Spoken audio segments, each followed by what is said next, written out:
Go. Nag-go na yan. Naririnig mo ako?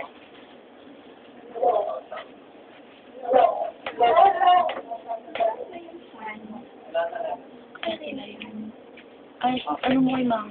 Hindi ko alam kung sino nag-out eh.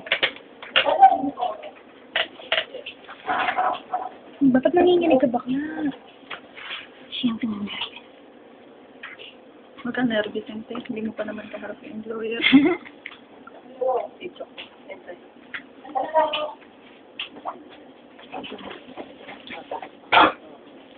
Ma'am.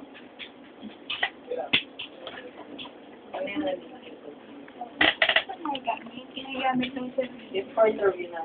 Ayun, saan? Nandun. Kay Ate Divine.